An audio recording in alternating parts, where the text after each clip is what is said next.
Hello everybody and welcome back to the channel. I am Abe with MysticGenMara.com, a small town mystic from the middle of Idaho. And tonight, it's a little bit later than what I'd like to have been started, but life happens. Tonight I would like to go over the Occult'n'Crochet series that I've kind of started. And I don't really have any new projects to show at the moment, so I'm working on getting some things done. It's just been a really crazy week. I have some new videos uploaded for the monthly readings for the month of May. There's Fire, Earth, and Air already up. There's also a Beltane discussion and guided visualization that went up yesterday morning. Today's Monday, so that would have been on Sunday, because today, May 1st, is Beltane, but that's not our topic of discussion tonight. Tonight, we're going to discuss someone who, to me, is a little frustrating. And he had a lot to offer, but it came out in the very wrong way. We'll be honest up front. And that person is John or Jack Whiteside Parsons. Occultist, rocket engineer, and a very odd combination for this particular young man. What is interesting is in the time frame that he lived, photography was becoming more popular, but finding images of this person, of this young man, was difficult. So this is probably one of his more common photos, and he's holding one of his random explosive devices in there because he liked to blow things up, trying to, in the name of science and of rocketry in particular, but still blow things up. So we'll start off with his beginnings, which were far from humble, if we're going to be completely honest here. Born Marvel Whiteside Parsons, with a name like Marvel, I know why he went by another name, in October of 1914 to parents Ruth Whiteside and Marvel H. Parsons. From what I found going over this the last few days, his family was upper middle class. That's the reason I'm saying he's he started off pretty good in life, really. And they originally were from Minnesota, I believe, and then he moved to California, which is where the majority of his life was, so we'll stick with just California. Named after his father, but because having two Marvels in the house was too much, they nicknamed him Jack. Out of Marvel and Whiteside, where did you get Jack? Still kind of lost on that. Family and friends would call him Jack, and professionally he would go by John in a lot of cases, but for sanity's sake, for anyone who's watching, we'll stick with Jack, just because of convenience. Shortly after Jack's birth, his mother caught his dad with a lady of ill repute, or for those of us that are a little bit older or younger, a prostitute. In 1915, she filed for divorce, basically told him to get packing. Jack and his mother stayed in California, while his father moved back to Massachusetts, not Minnesota. Sorry. Marvel Sr. did remarry later and had one other child. He joined the military, and because of how things went with Marvel and Ruth, she cut him completely off from Jack. Although during this time, there's a reason for that. Marvel Sr. left in embarrassment because it was quite the scandal for 1914, and since he was an adulterer, Ruth was able to actually ban him through the divorce from ever seeing Jack. So, different time than what we live in now, by a long shot. Ruth's parents did move out to California, though, to help raise the kid, Jack. They moved into an upscale house in Pasadena. And it was around this time that the family started referencing him as John, and so John would eventually become his professional name, but his friends and close acquaintances would still call him Jack. Why? Just pick a name. That's the thing that drives me nuts. I have friends in my life right now who their children have a specific name, but both parents call them completely different names, and it's like, you've given this kid 3 separate names in addition to the middle name and the last name. How are they supposed to know what their names are? It drives me insane. But they're not my kids, so whatever. Anyway, during this time, Jack was alone, far too much for someone who had his particular imagination. There were servants roaming around the house, so Jack, to avoid them, would take up reading.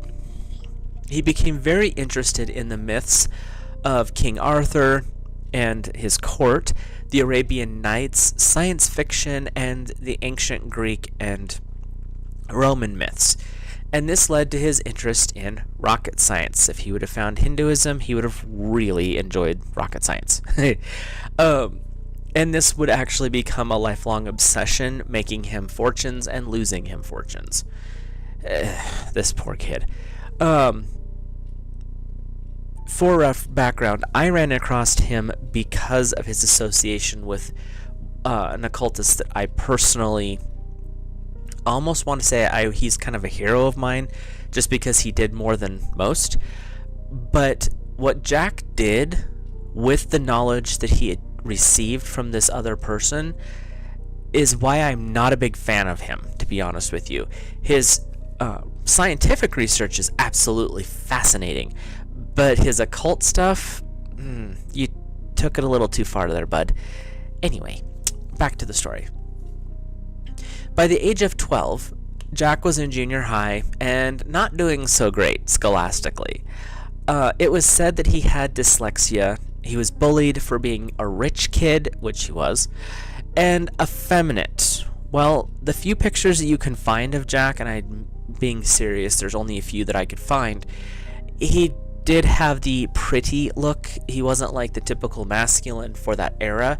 He looked very effeminate, pretty, whatever term. They use the term effeminate applied to him throughout his life in a couple of different sources. So anyway, Jack did form a friendship with a poor kid, and that's how he's referenced in multiple sources, named Edward. And Edward would actually be a almost lifelong friend for him. There were a couple of points where, because of some of Edward's acquaintances, they parted ways for a while. And when Jack really got himself into the occult, they kind of separated on that as well. So it was a give and take thing.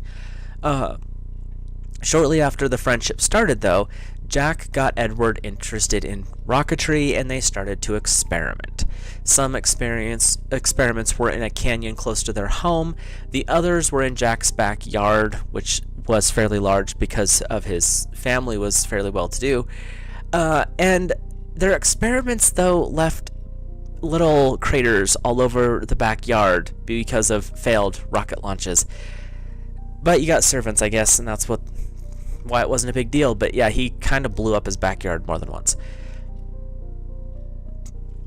During this time period, Jack discovered the occult. 12 to 14 years old is when he first dabbled. And it's unclear. Some sources say Edward was there, others say he wasn't. But they attempted to summon a demon. What is going on with these kids? Whatever happened during that ritual, it spooked Jack so bad that he stopped everything to do with the occult. He went strictly to rockets, and that's where he stayed. For a little while, because he does go back. And I wouldn't be talking about him here if it was only a small dabbling when he was a kid. By 1929, he was in high school, still wasn't doing well, still struggling. Honestly, from going over as much as I have with him, I don't know if it was so much dyslexia as he was bored. This kid's ability to comprehend really complex scientific research for the time was beyond his teachers. So I'm wondering, to me if it wasn't about more of he was bored in school, so he just didn't do that great. Because when you're 12 to 14 and you're making things that blow up in the backyard out of household products, and you're actually having minor success with launching small rockets into the sky without a lot of instruction, that's kind of impressive to me. But not saying it's not possible, but he didn't have the internet like we do now. So it was a little bit more complicated for them to figure out what wasn't going to blow them up as well. Ruth, his mother, had been fed up with his antics, which is another reason I think he was just bored in school, and sent him to a military boarding academy to try to fix his lack of scholastic success. He was bored. Challenged the kid, and I bet you would have seen different. My opinion, of course. I found this amusing that he was later expelled from the military boarding academy because he was blowing up toilets. I'm telling you, he wasn't stupid. He was bored. This kid wanted to use rockets and nothing would stop him. Even a porcelain throne was a way to experiment on what would work. And boy did he. The Great Depression, though, hit around the time when he was in university and kind of drove him to university from what I could find. And Jack's grandfather also passed away, kind of sending him to university. It was weird how all this lined up because it was all within about a year's period. And this is the reason I don't think he was dyslexic. I think he was bored because he excelled in university. From everything I read, he was an exceptional student, extremely knowledgeable, and the teaching style in university at the time was classified as unconventional. I'm not exactly sure what that meant because he was going to a kind of a liberal arts science school, if you want to combine those two, and that could have been what was unconventional, is just how everything played out. But he did really super well there. Even through university, Jack's friendship with Edward was still going quite well. After Jack took a job with a powder company, now powder as in kaboom powder, the young men were able to take their rocket experiments to an even deeper level. Not exactly sure why you're letting, 17 to 20-year-olds blow things up, but I'm from Idaho. We used to do that too, so there's that. Anyway, to the point that Jack would abscond with materials from work. He would literally steal from his own job so that they could try out these new explosive chemicals and products at home. Eventually, they discovered a way of making solid fuel rocket engines. I'm impressed, to be honest with you. He was in communication with multiple scientists and researchers for his day. Remember, he's in university, 17 to 21-ish maybe during this time period. One of the people he was in communication with was Wernher von Braun. Now, if that name doesn't mean anything to you, think of back in the day, the science guy that talked about space travel on the Disney Channel and the Disney movies. It's still out there. These videos are still available. He was also a co-founder of NASA, Wernher von Braun was, and a German scientist who actually did a lot of work in Germany and was brought over after World War II. Braun was a believer in ancient astronauts or aliens. There is some theories out there that say that he actually had contact with them and that he was trying to guide us into the next level of existence with this new connection to the alien worlds. And I might on a whim discuss him later. His life's not really full of occult or mystical of anything, but he is a fascinating character just because of his research. So, but like I said, he was very interesting, but he was one of the more popular scientists of the day that young Jack was writing to.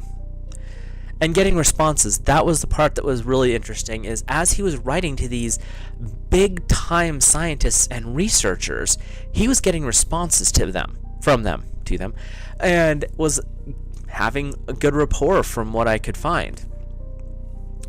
Eventually, though, again, it seems to be a case with a lot of these stories, financial issues led Jack, his mother, and grandmother, after grandfather passed, to move out of the very opulent large home and land that they had into a more modest, smaller home.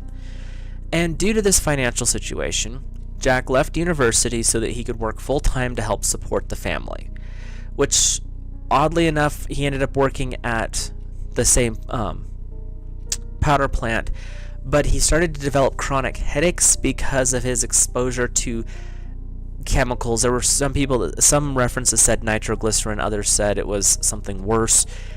He was exposed to chemicals and it caused him to have headaches. We'll just go with that.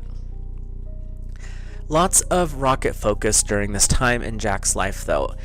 Not the focus of our discussion. There's so much written about his life with rocketry, and it will still infiltrate because his occult life and his rocket life cross over multiple times, causing a lot of chaos. So we'll discuss that, but as far as his overall inventions, his creations, there's references in the description below if you want to check some of that out. He was a very, very intelligent scientist, but again, that's not really what my focus is. I'm after what was he doing with magic. He was quite the researcher, and he loved to develop and experiment blowing things up and working on rockets and trying to figure out ways to get to space, because even in the 1920s, he was convinced that we were going to go to space. Probably influenced by Wernher von Braun, to be honest with you, but it was a very strong conviction through his life. Jack eventually met and married Helen Northrop, though, which is interesting that he was able to pry himself away from being a rocket geek to actually discover there were girls in the world. But being married didn't slow Jack down in the research department. He spent every spare dime of his employment, his paycheck, to his rocket research projects, to the point where he started making nitroglycerin on his front porch, according to neighbors and stories from the time, to sell to other companies. I'm sure his wife was real excited that you're going to blow my house up with nitroglycerin. Don't do it on the porch. But that's where literally, the front porch is every reference that they talked about of this. I'm not sure what the neighbors would think. Jack was extremely focused on his research for rocketry. And how this didn't end in a divorce when this happened. Just after they were married, he hawked Helen, his wife's, engagement ring and sought a loan from her parents so that he could continue to blow things up. I don't know, sounds like a red flag to me, but there's that. Jack's group of independent researchers kept working because he developed a little circle of people at this point, and they kept working on other forms of rocket technology. Once they started to experiment with liquid-based fuels, 3 attempts at this new liquid fuel completely failed. The 4th actually got started and almost killed all of them. It kind of blew flames everywhere. On the upside, they would eventually be invited to study at the university campus and continue to use the campus facilities for their research and experiments. So at least they weren't trying to burn their own homes down. And this was the start of the rise of Jack Parsons, or John Parsons, in the scientific world. He would eventually help police with a car bomb analysis that would secure his competency in the world of explosives and rocket technology. He was able to reverse engineer from a blown up car how they did it, what the ignition source was, and how big of a bomb it really had to be, like small, big, whatever. And this shocked the police because they didn't have a lot to go on. From what I could find, it was scraps of metal and a car frame. And he was able to figure out just how it burned and everything. What was the source? How did it start? What was the trigger? That's kind of intense detail. Like today, you got forensic scientists, they're taught that in basic. police school. But at the time, that was a very niche market, and he was able to step into that, so that was pretty cool. And as his star was rising, Jack would be invited to lecture at the science fiction conventions that were in the area, and these lectures would lead to connecting with a young Ray Bradbury of the time and other sci-fi authors.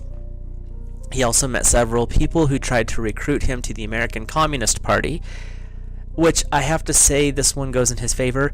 He politely refused is how it was phrased. I don't know if he told them to get wrecked or how he did it, but politely refused is what was written. Now we're getting more into his life with the occult. In 1939, Jack was invited with his wife Helen to the Church of Thelema in Hollywood. Now, Thelema, for those of you who may not know, is a spiritual belief based off of the writings of Aleister Crowley. He actually developed the entire concept, and it's well documented as to how to practice, what it means, and we'll go into all of that when I discuss Crowley in a later episode. John and Frances Baxter were the couple that invited them, and at the church they witnessed what was called the Gnostic Mass, the secret Mass. And this fascinated Jack, as he had read a text called Nox on Pox, written by the occultist Aleister Crowley. We'll get to him. And thanks to this first introduction to the Church of Thelema, Jack studied more and more and more of Crowley's work, leading him to actually have a Crowley library in his house. And he also started to believe in the practices of Thelema, and his belief led him to try to explain science through Thelema and quantum physics. Quantum physics was in its infancy at this time, but they were starting to understand there was something beyond the physical world. And that's where you start getting into the nuclear bombs and things like that. So this was in its very, very, very small infancy at this time. And I do have to agree that Thelema and quantum physics actually can go hand in hand. I'm not a quantum physicist by any stretch, but I've studied some of the basics, and they align with practices of, especially magic, of Thelema. He was one that actually kind of put the two together at the first. Jack tried to share his new spiritual beliefs with several of his friends, but only a few showed interest in the Church of Thelema and its practices. The rest of them thought he was, well, off his rocker. Jack and Helen were initiated into the Agape Lodge, which is what the name of the church was eventually changed to, and I can't quite find out why the church changed its name. I'll either reference it as the temple or the church from here on out, just for my own sanity. In 1941 was when they were officially initiated. And his interest and his keen mind led the leaders of the order to claim that Jack could be a positive successor to Crowley as the leader of the Thelema order, which kind of goes against what Crowley developed Thelema for, but yeah, whatever. He wanted it to be more for individuals to grow within a group, not for a group to grow as itself. Jack's abilities to understand the mysterious and to make it functional is what impressed Crowley and the church leaders, because Jack was in contact with Crowley shortly after his initiation. He was fascinated by this, the beast, so to speak, and wanted to understand more of the mystic practices. And this confirms or goes along with my theory that Jack wasn't dyslexic, Jack was bored in school, challenged, put up against a complex system like Thelema or like rocket science, and he excelled. Give him basic math, reading, algebra, and he was like, seriously, I'm so bored. That's kind of how it comes across to me. Anyway, Jack never gave up on his first love, rockets. Even being married, rockets were number one. While studying the mystical arts of Thelema, he continued to work on rockets and fuel sources as his day job. Thelema was his night job, basically. He eventually was able to work into working with government agencies, and moved up in the world of academia as his research showed great success. You don't do that and are a stupid person. Although some of today's universities might argue otherwise. Jack would eventually become an ambassador, which is a very high-level employee of a company called Aerojet. This took him all over the country and allowed him to meet rocket enthusiasts and scientists from all over this country, and when they would come into the country, from all over the world. I didn't find him traveling internationally very much until later on in life, but I will get to that. Jack met the head of the North American Order of the North American OTO, the Order Templi Orientis, which was Carl Germer in New York. OTO's North American head actually still deferred to Crowley because at one point Crowley was, if not the head, one of the top people in the worldwide OTO organization, which he eventually kind of walked away from because they got so corrupted into their own vices, so to speak, and took his Thelema work with him.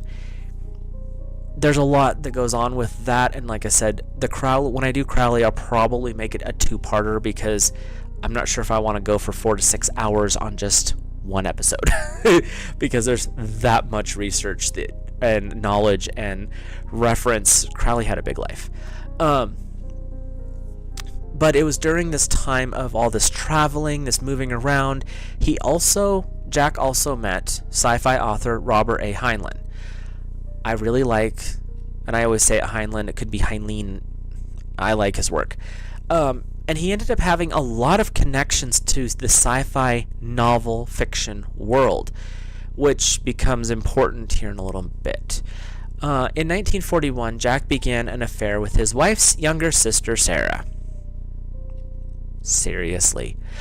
The claim was made that the OTO's views on sexuality led him to be more open with his personal sexuality, which is also some of the things. They went from being an order that used sexuality as a way of enlightenment to not, and that was part of the reason there was a rift in the community, which eventually led to the original orders kind of falling apart. There were a few people who held the threads together because there still is an OTO today, but the original groups are kind of disbanded. What we have today is a little bit more pocketed, so it's not a full worldwide organization like it used to be.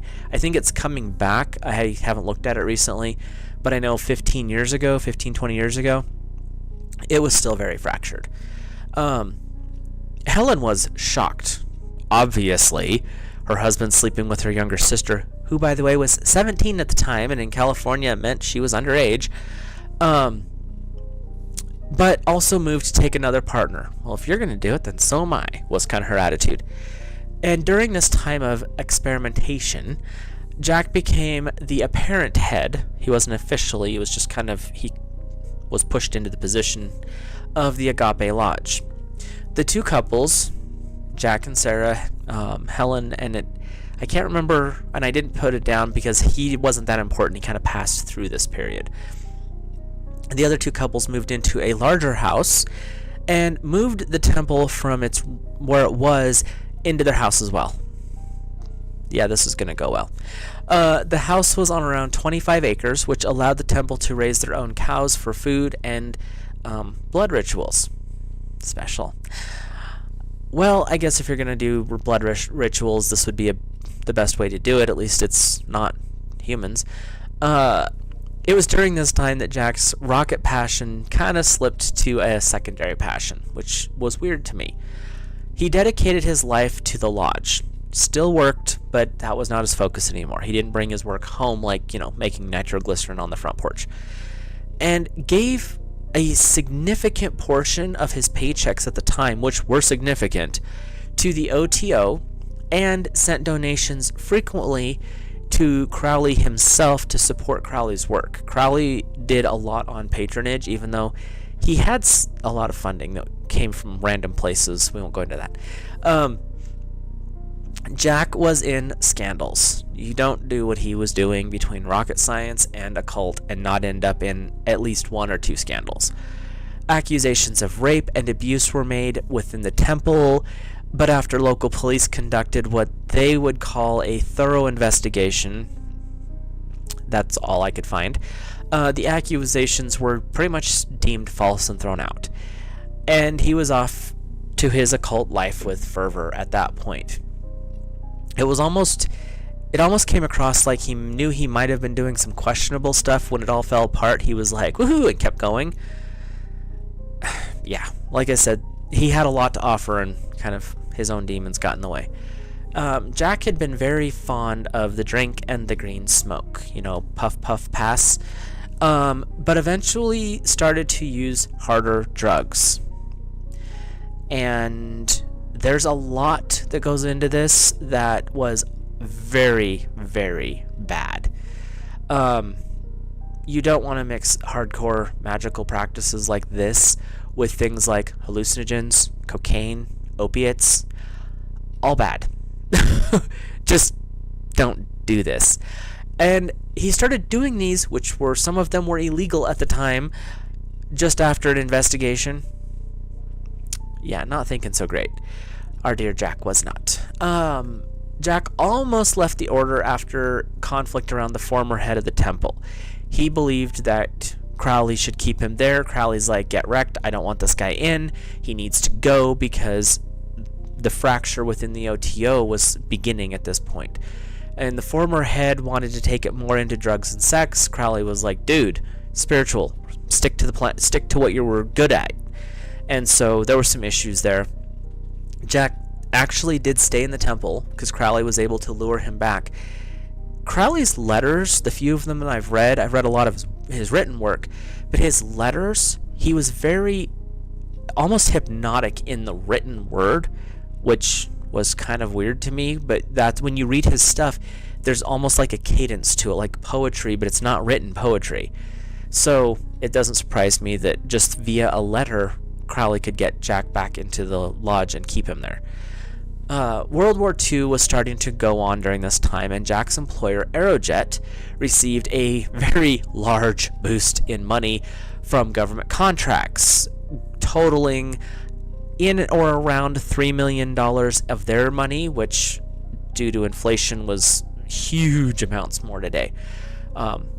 Didn't get the math done. I do apologize for that. Jack's work was becoming very important, and a lot of travel was being done to different research centers around the country because he had a unique mind and was able to comprehend and answer questions, and he could see solutions when other people couldn't. So he was a hot commodity. His work outside, excuse me, but his outside of work activities were starting to horrify some of his partners within the business at Aerojet and his own business as well. And when the opportunity came to sell the company, Aerojet, I believe, was one of the companies that sold, as well as his own. So he was in two different companies. They couldn't figure out how to get rid of Jack because what he was doing was, in their minds, not okay. They used the term distasteful a lot. Okay, that's a nice way of saying they were horrified and disgusted by what he was doing. But there you go. Other partners in his business found a way to sell off the company, and since they were all equal partners, he was the one dissenting vote. The company was sold. With that, though, the terms of the sale was everyone could be employed except for Jack. They had to fire Jack. So when the new owners took it over, they fired him, which was BS in my opinion. I mean, seriously, just because you're having some drugs and orgies, what was wrong? What was he doing? I mean, sorry, just kidding. Orgies are cool as long as they're consenting adults, right? Anyhow, on to the acts that would lead him to being disliked amongst the occultists who knew him in that time period, and part of the reason that I don't have a lot of respect for the man today. If it wasn't for what happens next, I would probably be a little bit more lenient with his other antics. This one, just because it's something that's still going on today, and it's still hurting people today. Anyway, Jack found himself unemployed, And he started another company that led to a minor investigation by the FBI. How? How do you keep doing this? The FBI claimed that he had found, illegally acquired, I should say, this concept of X metal, which is a low-grade uranium, basically. And over the time, they figured out that he didn't have it. It was a false statement, blah, blah, blah. I'm assuming one of his other partners was just trying to get him kicked out completely from everything in the science community, because Jack had acquired quite the security clearance, as in, like, he could walk into DC offices without even being stopped because of his knowledge in the rocket world. And you know as well as I do that when someone's that popular, you make a lot of enemies. So during this whole shifting of houses and jobs, Jack moved again, bringing the temple with him. He continued his OTO and Thelema practices, bringing, unfortunately, the drugs and the orgies. Couldn't you have left the drugs alone, dude? Seriously.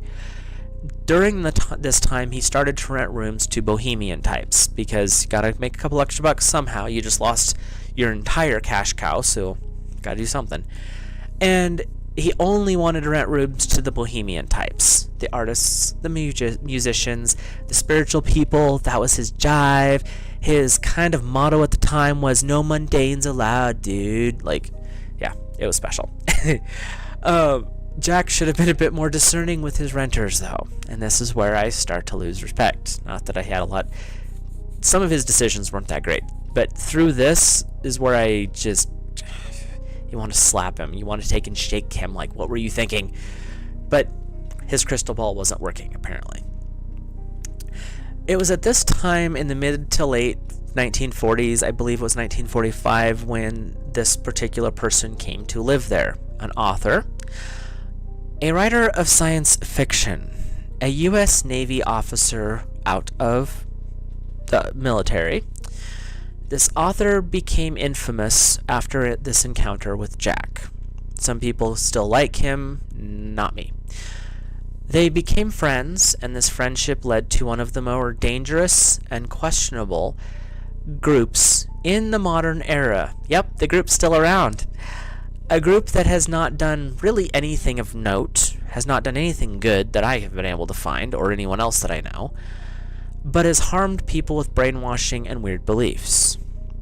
That author, and I'm just like, Jack, of all the people you could have hung out with, L. Ron Hubbard. Think about who that is for a second. Jack and his then partner Sarah, the formerly 17-year-old younger sister of his first wife, became enamored with Hubbard. Sarah more so, and this led to more than just a little jealousy from Jack. Jack started to become unhinged over his jealousy and began practicing darker and darker forms of magic, seeking to create a new lover for himself. He went so far into the dark that other members of the temple were contacting Germer in New York, and Crowley in Europe saying, dude, he's got to be stopped. Something is wrong here. He just keeps doing more and more extreme things. He's not on a path of enlightenment. He's literally burying himself into unpleasantness, basically. He started to make things like magical statues and attach spirits to them. Maybe that's where Annabelle came from. Anyway, and attempted to bring the goddess Babylon into the world. Babylon is a switched spelling of the city of Babylon in some of Crowley's work. And this is where I start to feel like he missed the ship on some of what Crowley was talking about. Oddly enough, he used Hubbard as his scribe and seer for these rituals.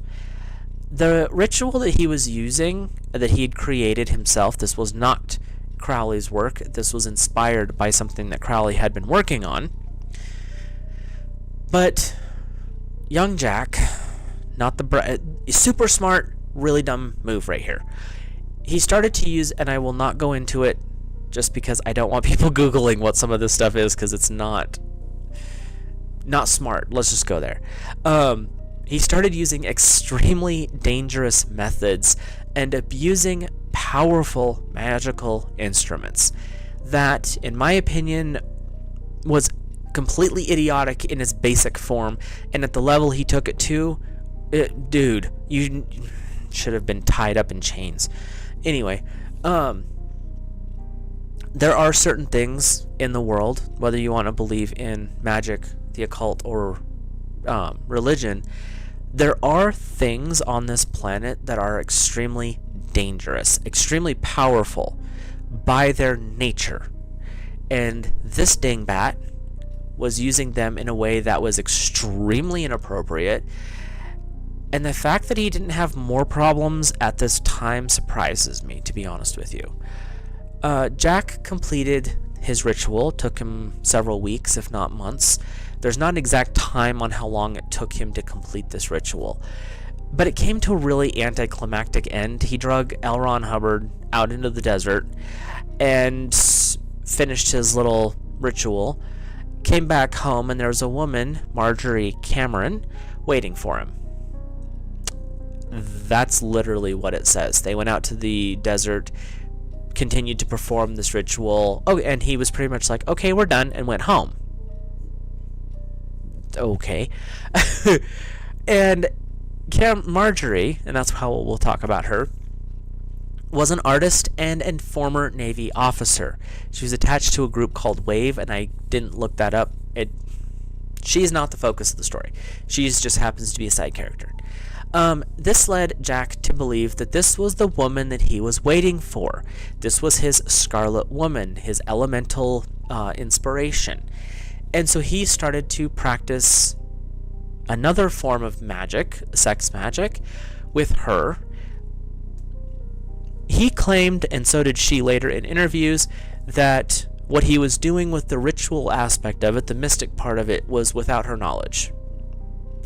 Hey, honey, let's go hop in the sack. Oh, Hubbard, would you mind sitting in the same room and scrying for us? Because we feel it'd be better if there was a witness. Yeah, that's not creepy or anything.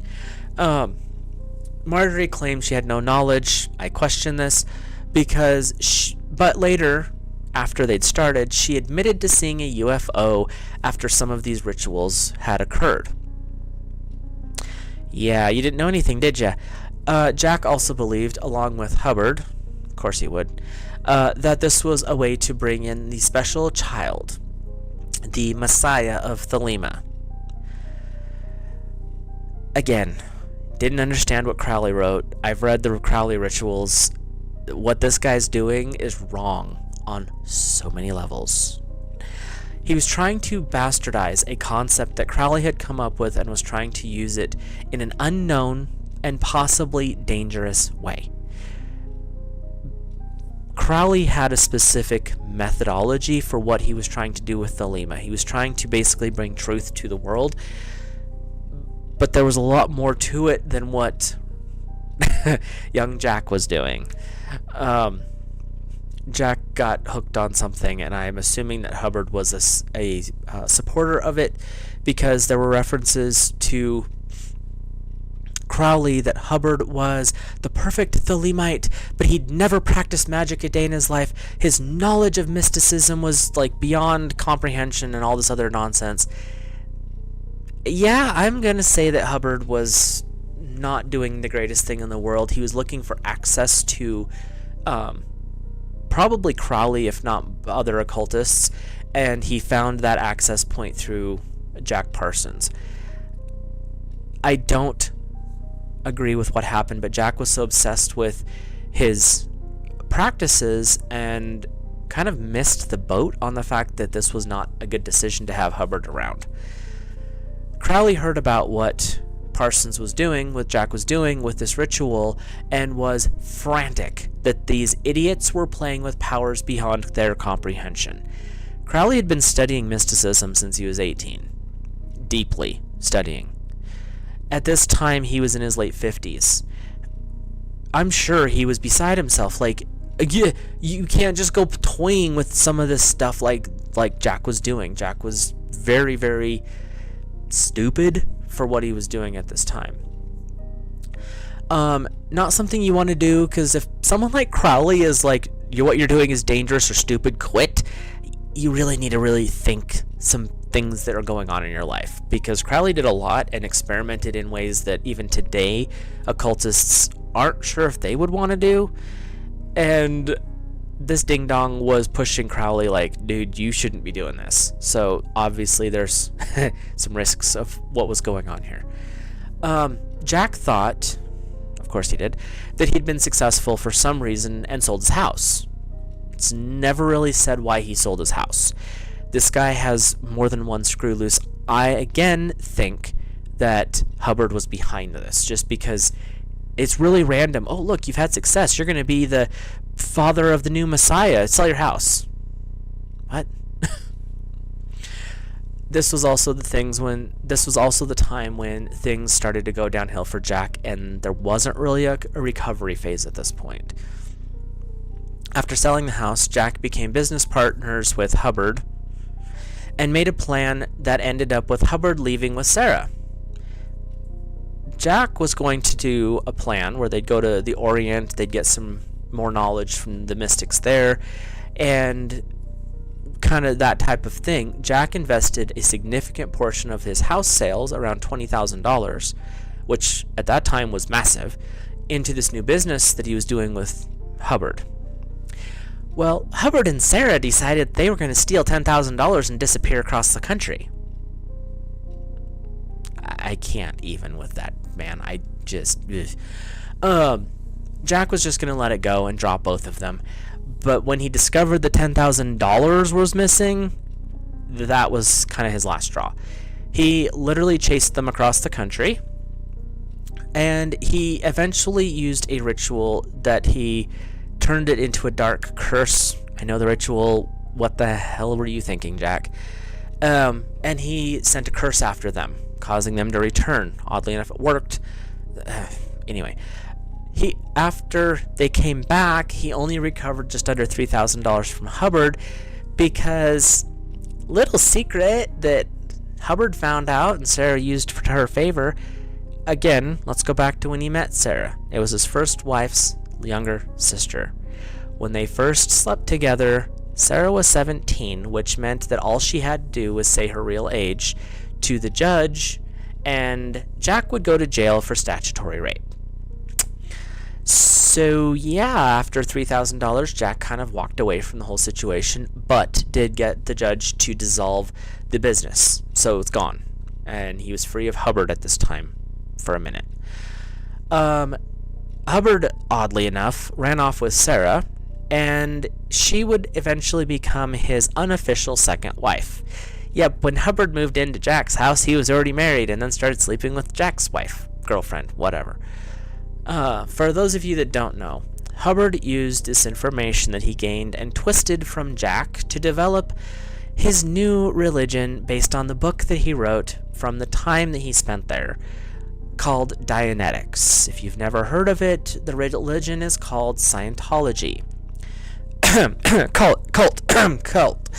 Anyway, and there's multiple documentaries out there. Hubbard was not a pleasant person. He wasn't a good person. And I haven't read Dianetics yet. I own it. I just haven't read it. I've read other of Hubbard's work, and as a writer, not that great. Heinlein was better, personally.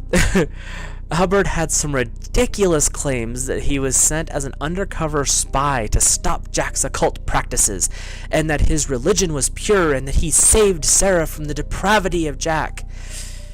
Yeah, probably not. Hubbard wanted to make himself look like the good guy, but I'm saying that he wasn't. Declassified information has come forward. The Navy has never once validated a single claim that Hubbard made about what he was doing with Jack. Not one.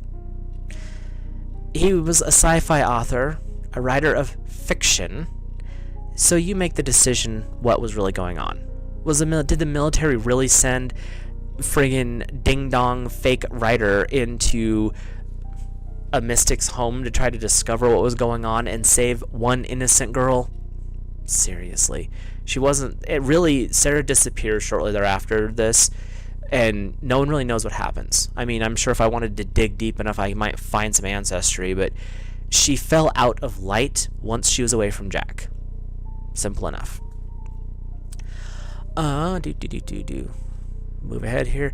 So we're going back to Jack. After losing Sarah, all of his money, and his home, he resigned from the OTO officially and told Crowley that the OTO was too controlling for the practice of Thelema as he understood it. Okay. Yeah, Jack had only been practicing Thelema for around less than 10 years, telling the guy that brought the transmission through to the world that he needed more freedom to understand Thelema better. Talk about an ego on such a young person. Anyway, Jack was still active in research with rockets. Over time, he did eventually marry Marjorie after his divorce from Helen. He sold his library of Crowley's work. Probably sold everything eventually to find some money just to stay alive. But he kept writing to Crowley, although it's unclear from anything I found how friendly Crowley was. Because after his little experiment, Crowley was not happy with Jack after that. Basically, you're doing dumb crap, and I'm not sure if I want to educate you. Like, I want to give you any more of my knowledge because you're screwing it all up. But that's my opinion. But like I said, I couldn't find any references to how they all worked out after that. As the Cold War descended on the world, the Red Scare began. So this is just after 1945-46.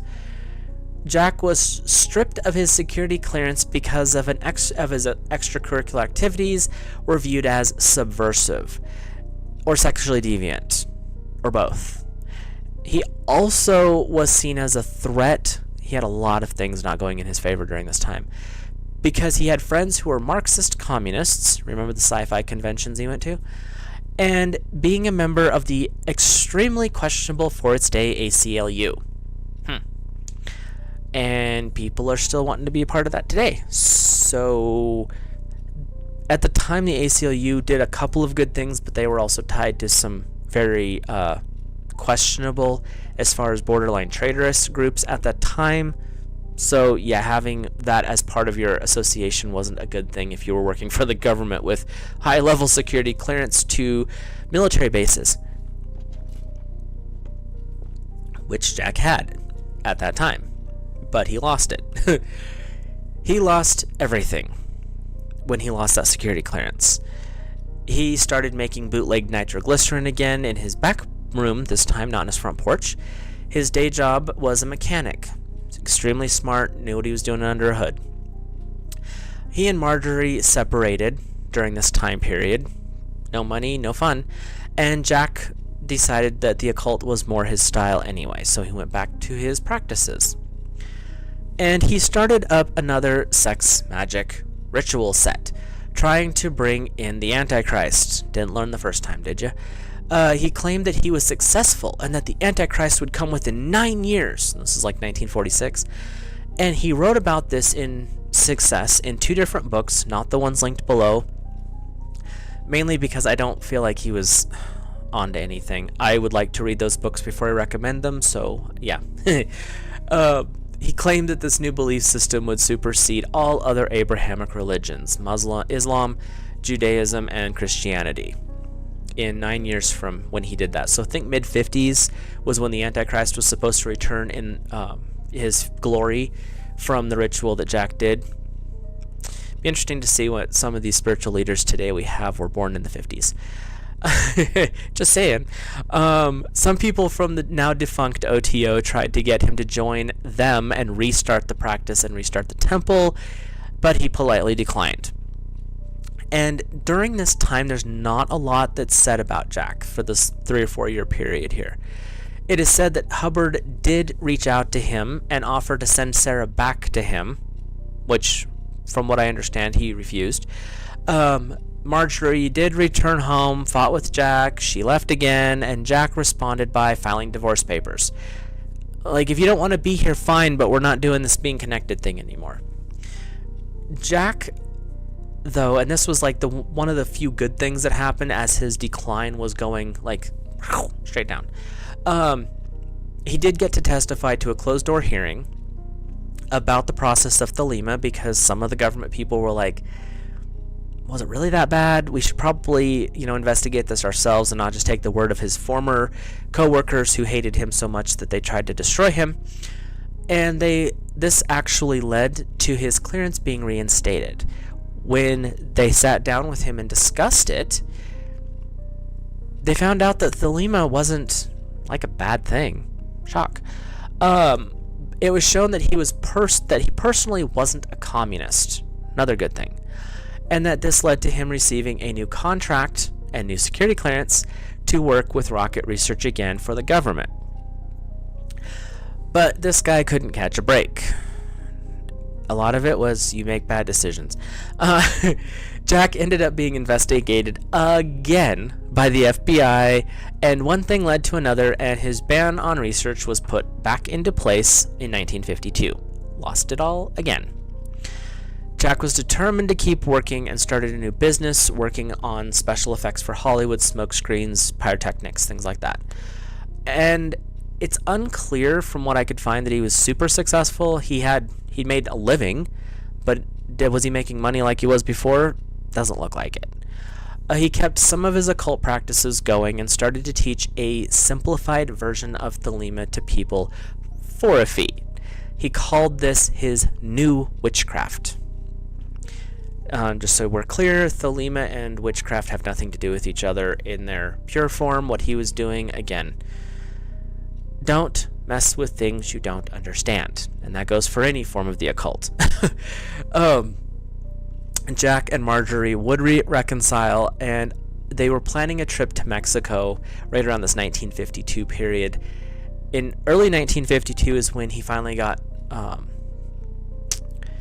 the ban put back in place. That's when he started his own business again out of his home. In the downstairs, the first floor was his laboratory. They lived upstairs.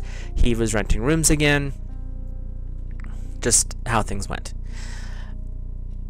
After Jack and Marjorie did get back together in that January-ish time of 1952, they started to plan a trip to Mexico around the month of May is when they were making these plans.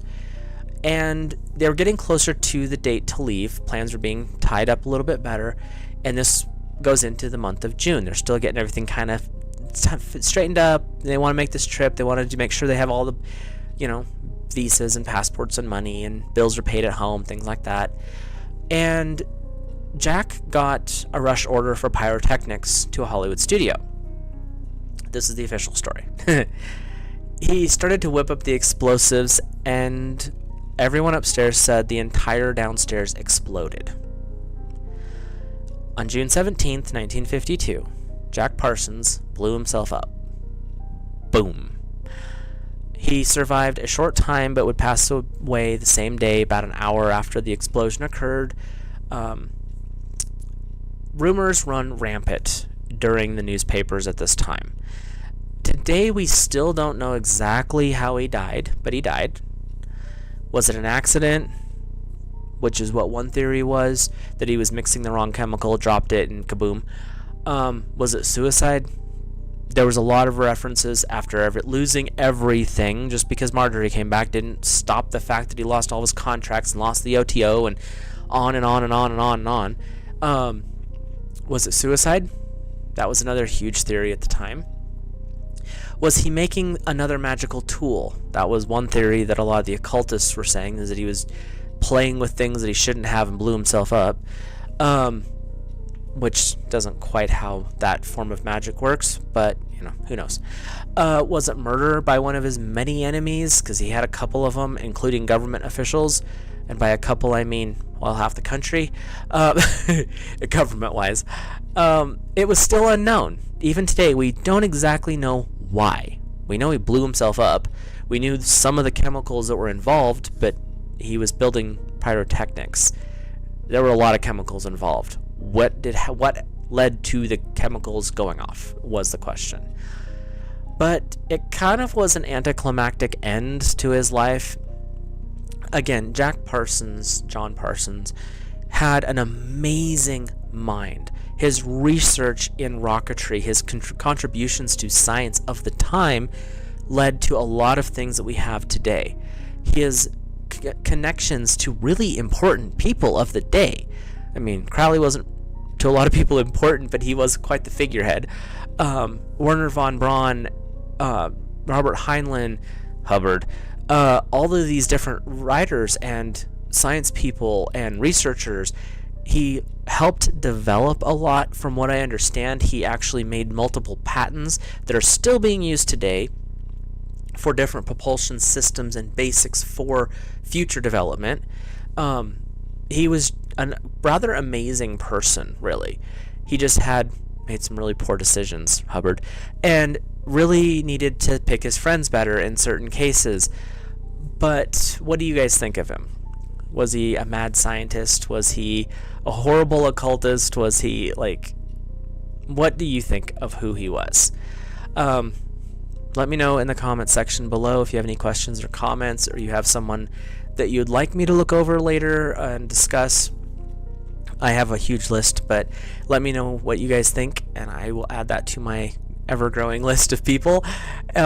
With that, I will let you guys go. Have an awesome evening. Thank you for those who watch. If you enjoyed this video, drop a like. If you're new, hit the subscribe button so you'll know when I go live or drop new videos. And like I said, comment and let me know what you think. Also, if you think that other people might be interested in this type of movie or stream, go ahead and share it. Let others know what I'm doing here, and still growing, still trying to figure all this out. So we'll get going. Anyway, talk to you later. Have a great rest of your day.